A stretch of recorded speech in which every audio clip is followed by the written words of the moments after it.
अस्सलामुअलैकुम नाज़रीन, आज की वीडियो में हम बात करेंगे हज़रत अबू उबैदा बिन जर्राह रज़ियल्लाहु अन्हु के बारे में। आप रज़ियल्लाहु अन्हु का मुकम्मल नाम आमिर बिन अब्दुल्लाह बिन जर्राह है। आप रज़ियल्लाहु अन्हु की कुनियत अबू उबैदा है और वालिद का नाम अगरचे अब्दुल्ला है मगर दादा जर्राह की निस्बत से मशहूर है।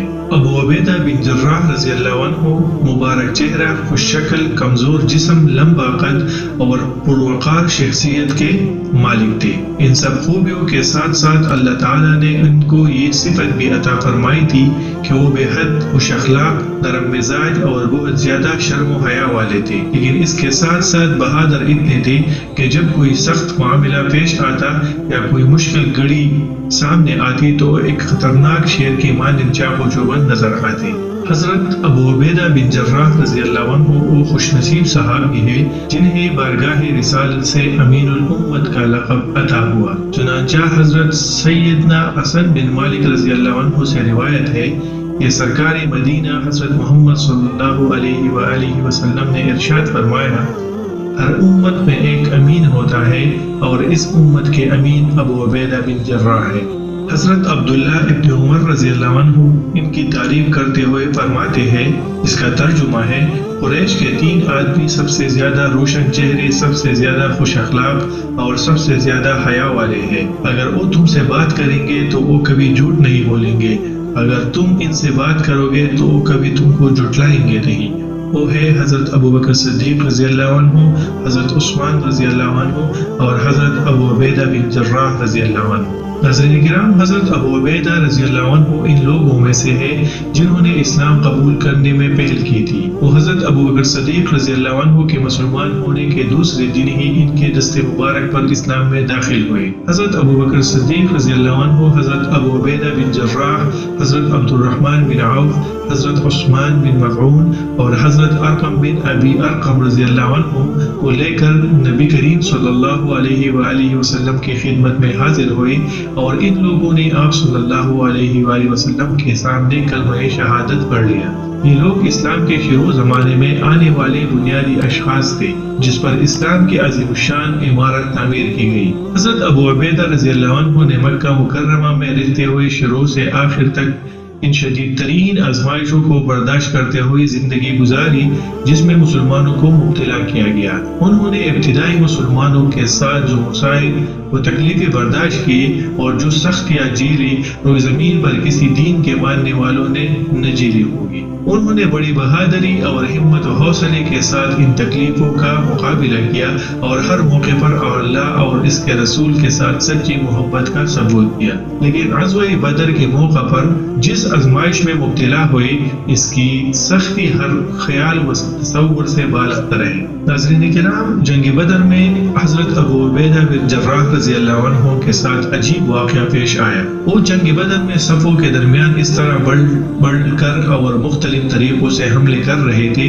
जैसे इनको न तो मौत का कोई डर है न हलाकत का कोई अंदेशा। इनके हमलों ने मुशरिकीन पर हेबत तारी कर दी और कुरैश के बड़े बड़े सरदार उनका सामना करने से डरने लगे। लेकिन इनमें से एक शख्स ऐसा था जो हर वक्त हजरत अबू उबैदा बिन जर्राह रज़ियल्लाहु अन्हु का सामना करने की कोशिश करता और हर मौके पर इनके मुकाबले में आ जाता। मगर हजरत अबू उबैदा बिन जर्राह रज़ियल्लाहु अन्हु इसके रास्ते से हट जाते और इसके मुकाबला करने से परहेज करते। वो शख्स बार बार इनके ऊपर हमलावर होता और हजरत अबू उबैदा बिन जर्राह हर बार इससे हटकर दूसरी तरफ निकल जाती। आखिरकार इसने हजरत अबू उबैदा बिन जर्राह रज़ियल्लाहु अन्हु के लिए सारे रास्ते बंद कर दिए। इनके सामने आ खड़ा हुआ। जब इसकी ये हरकतें हजरत अबू उबैदा बिन जर्राह की क़ुव्वत बर्दाश्त से बाहर हो गई तो उन्होंने इसके सर पर से जोरदार और भरपूर वार किया। इसकी खोपड़ी 2 टुकड़े हो गई और वो बेजान होकर जमीन पर गिर पड़ा। नाज़रीन किराम, आप सोच रहे होंगे कि ये मरने वाला शख्स कौन होगा। नाज़रीन किराम, आपका सर चकरा जाएगा जब आपको ये मालूम होगा कि हजरत अबू उबैदा बिन जर्राह रज़ियल्लाहु अन्हु के हाथ से मारा जाने वाला शख्स कोई और नहीं, खुद इनका वालिद अब्दुल्ला बिन जर्राह था। उन्होंने अपने वालिद को नहीं, इनकी शख्सियत में पाए जाने वाले कुफर व शिर्क को कत्ल किया था। इस मौके पर अल्लाह ताला ने हजरत अबू उबैदा रज़ियल्लाहु अन्हु और इनके वालिद के मुताल्लिक़ कुरान मजीद की ये आयत नाजिल करते हुए फरमाया, جس کا ترجمہ ہے تم کبھی یہ نہ پاؤ گے کہ جو لوگ اللہ اور آخرت پر ایمان رکھنے والے ہیں وہ ان لوگوں سے محبت کرتے ہو جنہوں نے اللہ اور اس کے رسول کی مخالفت کی ہے، خواہ وہ ان کے باپ ہو یا ان کے بیٹے ہو یا ان کے بھائی یا ان کے خاندان کے اور افراد ہو۔ یہ وہ لوگ ہیں جن کے دلوں میں اللہ نے ایمان کو مضبوط کر دیا ہے اور اپنی طرف سے ایک روح عطا کر کے ان کو قوت بخشی ہے۔ وہ ان لوگوں کو ایسی جنتوں میں داخل کرے گا جن کے نیچے نہریں بہتی ہوگی، ان میں وہ ہمیشہ رہیں گے، اللہ ان سے راضی ہو اور وہ اللہ سے راضی ہوئے۔ وہ اللہ کی جماعت کے لوگ ہیں، خبردار رہو اللہ کی جماعت والے ہی فلاح پانے والے ہیں۔ حضرت ابو عبیدہ رضی اللہ عنہ کی طرف سے اس بات کا پیش آنا کچھ انوکھا اور تعجب خیز کارنامہ نہ تھا۔ وہ اپنے قوت ایمانی، دینی جذبے اور امت محمد صلی اللہ علیہ وآلہ وسلم کے لیے امانت داری کے اس مقام پر پہنچے تھے کہ جس کے لیے بڑی بڑی ہستیاں اللہ سبحانہ وتعالیٰ کے ہاں عرضمند رہتی ہے۔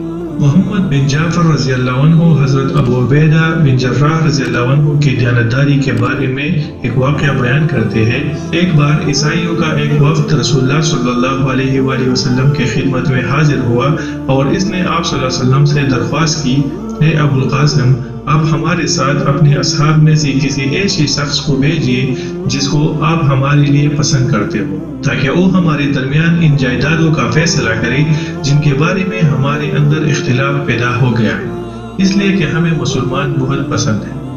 تو رسول اللہ صلی اللہ علیہ وآلہ وسلم نے فرمایا، تم دوپہر کے وقت مجھ سے ملو، میں تمہارے ساتھ ایک ایسی شخص کو روانہ کروں گا جو طاقتور بھی ہے اور دیانتدار بھی۔ حضرت عمر رضی اللہ عنہ فرماتے ہیں کہ میں ظہر کی نماز کے لیے بہت جلدی پہنچا، اس دن کی طرح میرے دل میں امارت کی کبھی تمنا نہیں پیدا ہوئی تھی، اور امارت کی یہ تمنا میرے دل میں صرف اس وجہ سے پیدا ہوئی تھی کہ ممکن ہے رسول اللہ صلی اللہ علیہ وآلہ وسلم کی بیان کردہ تعریف کا میں ہی مستحق ٹھہروں۔ جب رسول اللہ صلی اللہ علیہ وآلہ وسلم نماز سے فارغ ہو کر اپنے دائیں بائیں جانب دیکھنے لگے تو میں اچک اچک کر خود کو نمایاں کرنے لگا تاکہ آپ صلی اللہ علیہ وآلہ وسلم کی نظر میرے اوپر پڑ سکے، لیکن آپ صلی اللہ علیہ وسلم میری طرف متوجہ ہونے کی بجائے اپنی نگاہوں کو مجمع کے درمیان گردش دیتے رہے، یہاں تک کہ آپ صلی اللہ علیہ وسلم کی تلاش کرنے والی نظریں حضرت ابو عبیدہ بن جراح رضی اللہ عنہ پر جا کر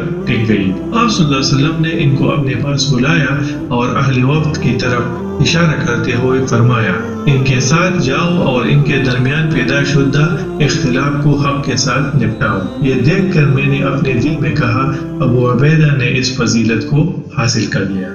ناظرین کرام، حضرت ابو عبیدہ رضی اللہ عنہ صرف صفتی امانت کی وجہ سے مشہور نہ تھا بلکہ وہ امانت داری کے ساتھ ساتھ زبردست قوت ایمانی کے مالک بھی تھے، اور بہت سے مواقع پر ان کی اس قوت کا اظہار بھی ہو چکا تھا۔ اس قوت کا اظہار خاص کر اس وقت ہوا جب رسول اللہ صلی اللہ علیہ وسلم نے صحابہ کرام کی ایک جماعت کو قریش کے تجارتی قافلے کو روکنے کے لیے روانہ فرمایا اور حضرت ابو عبیدہ رضی اللہ عنہ کو اس کا امیر مقرر فرمایا تھا۔ روانگی کے وقت آپ صلی اللہ علیہ وسلم نے کھجوروں سے بھری ہوئی ایک تھیلی سفر میں کھانے کے لیے ان کے حوالے کی تھی۔ اس وقت اس تھیلی کے علاوہ دوسری کوئی چیز آپ صلی اللہ علیہ وسلم کے پاس نہ تھی۔ حضرت ابو عبیدہ رضی اللہ عنہ اپنے ساتھیوں میں سے ہر ایک کو روزانہ ایک ایک کھجور دیتے اور یہی اس پوری ایک دن کی خوراک ہوتی تھی۔ ان کی قوت ایمانی کا اظہار اس وقت بھی ہوا تھا جب غزوہ احد کے موقع پر مسلمانوں کو شکست اور ان کے میدان چھوڑ کر بھاگ جانے کے بعد ایک مشرک بڑے غضبناک انداز میں چلا رہا تھا، ہمیں بتاؤ محمد کہاں ہے، بتاؤ ہمیں محمد کہاں ہے۔ تو حضرت ابو عبیدہ بن جراح رضی اللہ عنہ ان 10 افراد میں سے ایک تھے جنہوں نے نبی کریم صلی اللہ علیہ وآلہ وسلم کی حفاظت کے لیے ان کو چاروں طرف سے اپنے گھیرے میں لے رکھا تھا تاکہ آپ صلی اللہ علیہ وسلم کی طرف بڑھنے والے مشرکین کے نیزوں کو اپنے سینوں پر روک سکے۔ جب جنگ ختم ہوئی تو آپ صلی اللہ علیہ وسلم کے سامنے کے 2 دانت مبارک شہید ہو چکے تھے، پیشانی مبارک زخمی ہو گئی تھی اور رخسار مبارک پر خود لوہے کی کڑیاں چپ گئی تھی۔ حضرت ابو بکر رضی اللہ عنہ نے ان کڑیوں کو رخسار مبارک سے نکالنا چاہا تو حضرت ابو عبیدہ رضی اللہ عنہ نے انہیں قسم دے کر کہا کہ یہ کام آپ میرے لیے چھوڑ دیں، اور انہوں نے छोड़ दिया कि अबू उबैदा ये खिदमत अंजाम दे। हजरत अबू उबैदा रजी अल्लाह अन्हु को ये अंदेशा था कि अगर वो इन कड़ियों को हाथों से खींचकर निकालते तो आप सल्लल्लाहु अलैहि वसल्लम को तकलीफ होगी, इसलिए उन्होंने एक कड़ी को दांतों से मजबूती के साथ पकड़कर और जोर लगाकर खींचा तो बाहर आ गई, मगर साथ ही इनका एक दांत भी टूट गया। फिर उन्होंने दूसरी कड़ी को भी अपने दांतों की मजबूत ग्रिप में लेकर जोर लगाया। कड़ी पेशानी मुबारक से निकल गई, मगर इसका दूसरा दांत भी टूटकर अलग हो गया। हजरत अबू बकर सिद्दीक रज़ी अल्लाह अन्हु फरमाते थे, अगले दोनों दांत टूट जाने के बावजूद अबू उबैदा बिन जर्राह निहायत खूबसूरत दिखाई देते थे। हजरत अबू उबैदा रज़ी अल्लाह अन्हु शुरू से आखिर तक तमाम ग़ज़वात में नबी करीम सल्लल्लाहु अलैहि वसल्लम के साथ शरीक रहे, और जब सक़ीफ़े बनी सादा का मौका आया, जिस मौका पर हजरत अबू बकर सिद्दीक रज़ी अल्लाह अन्हु के दस्ते मुबारक पर खिलाफत की बैत की गई थी, तो हजरत उमर रज़ी अल्लाह अन्हु ने हजरत अबू उबैदा रज़ी अल्लाह अन्हु से फरमाया, अपना हाथ बढ़ाइए, आपकी बैत कर लो, इसलिए कि मैंने रसूलुल्लाह सल्लल्लाहु अलैहि वसल्लम को ये फरमाते हुए सुना है कि हर उम्मत का एक अमीन होता है और इस यानी हमारी उम्मत के अमीन आप हैं। तो उन्होंने जवाब दिया, मैं ऐसे शख्स के से आगे बढ़ने की जुर्रत कैसे कर सकता हो जिसको रसूलुल्लाह सल्लल्लाहु अलैहि वसल्लम ने अपनी जिंदगी में हम मुसलमानों का इमाम बनाया और आप सल्लल्लाहु अलैहि वसल्लम के वफात तक वो हमारी इमामत करते रहे। और इसके बाद जब हजरत अबू बकर सिद्दीक रज़ी अल्लाह अन्हु पर खिलाफत की बैत हो गई, तो हजरत अबू उबैदा रज़ी अल्लाह अन्हु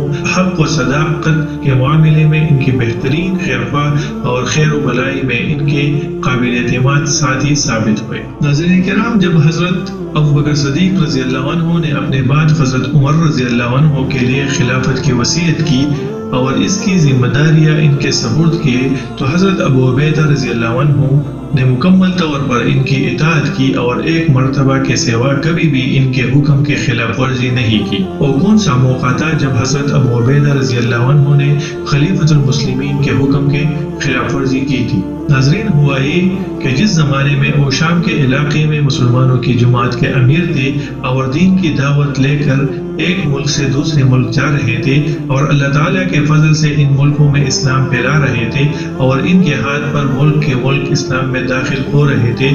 एक तरफ मशरिक में दरियाई फुरात और दूसरी जानिब शुमाल में एशियाई कोचर तक पहुंच गए थे। इस वक्त पर शाम में एक अचानक ताउन की एक ऐसी खतरनाक वबा फूट पड़ी जिसकी पहले कोई मिसाल नहीं मिलती थी। इस बीमारी में बेशुमार इंसान मुब्तला हो गए और देखते ही देखते बहुत सारे इंसान मौत के मुंह में चले गए। हजरत उमर रज़ी अल्लाह अन्हु को जब इस का इल्म हुआ तो वो सख्त तशवीश में मुब्तला हो गए और उन्होंने एक कासिद को इस पैगाम के साथ अबू उबैदा रज़ी अल्लाह अन्हु की खिदमत में रवाना किया। हजरत उमर रज़ी अल्लाह अन्हु का पैगाम हजरत उबैदा बिन जर्राह रज़ी अल्लाह अन्हु के लिए ये था कि अचानक मुझे एक ज़रूरत पेश आ गई है जिसमें मेरे लिए आपसे मशवरा करना निहायत ज़रूरी है। मैं आपको कसम देता हूँ कि अगर मेरा खत आपके पास रात के वक्त पहुंचे तो सुबह का इंतजार किए बगैर रवाना हो जाए और अगर दिन को मिले तो शाम होने से पहले रवाना हो जाए। हजरत अबू उबैदा रज़ी अल्लाह अन्हु को जब हजरत उमर रज़ी अल्लाह अन्हु का ये खत मिला तो उन्होंने फरमाया, मुझे मालूम है कि अमीरुल मोमिनीन को मुझसे क्या जरूरत है। वो एक ऐसे शख्स को बचाना चाहते हैं जो बचने वाला नहीं है। फिर उन्होंने इनके जवाब में लिखा, हे अमीरुल मोमिनीन, मैं समझ गया कि आपको मुझसे क्या जरूरत है। मैं मुसलमानों के लश्कर में हूँ और अपने दिल में इस किस्म की कोई ख्वाहिश नहीं पाता कि मैं अपने आप को इस वबा से महफूज कर लूं जिसमें ये लोग मुब्तला है। मैं उस वक्त तक इन लोगों से अलग नहीं हो सकता जब तक अल्लाह ताला मेरे और इनके दरमियान में अपना फैसला नहीं कर देता। इसलिए जब मेरा ये खत आपको मिले तो आप मुझे अपनी कसम से बरी कर दीजिए और मुझे यहाँ ठहरने की इजाजत फरमा दीजिए। हजरत उमर रज़ी अल्लाह अन्हु को जब ये खत मिला और उसने इस खत को पढ़ा तो रोने लगे और इनकी आंखों से बेइख्तियार आंसू जारी हो गए। हाज़रीन ने इनके रोने की शिद्दत को देखकर पूछा, क्या अबू उबैदा का इंतकाल हो गया है? तो हजरत उमर रज़ी अल्लाह अन्हु ने जवाब दिया, नहीं, इनका इंतकाल नहीं हुआ है मगर मौत इनके बहुत करीब है। हजरत उमर रज़ी अल्लाह अन्हु का ये अंदेशा और اور یہ اندازہ غلط ثابت نہیں ہوا، اس لیے کہ کچھ ہی دنوں کے بعد وہ طاعون میں مبتلا ہو گئے، اور جب ان کی وفات کا وقت قریب آ گیا تو انہوں نے اپنی جماعت کو وصیت کرتے ہوئے فرمایا، میں تم لوگوں کو ایک وصیت کر رہا ہوں، اگر اس پر عمل کرو گے تو ہمیشہ خیر و فلاح پر قائم رہو گے۔ سنو، نماز قائم کرو، ماہ رمضان کے روزے رکھو، صدقہ و خیرات کرتے رہو، حج اور عمرہ ادا کرو، آپس میں ایک دوسرے کو اچھی باتوں کی نصیحت کیا کرو، اپنے حکمرانوں کے ساتھ خیر خواہی کرو اور ان کے ساتھ خیانت اور فریب سے کام نہ لو، اور دنیا تم کو دھوکے میں نہ ڈالے۔ اس لیے اگر آدمی کو ہزاروں سال کی طویل زندگی بھی مل جائے تب بھی اس کو مرنا ضرور ہے، جس طرح اس وقت میرا انتقال ہو رہا ہے۔ پھر انہوں نے حضرت معاذ بن جبل رضی اللہ عنہ کی طرف متوجہ ہوتے ہوئے فرمایا، معاذ، میرے بعد لوگوں کو نماز تم پڑھاؤ گے۔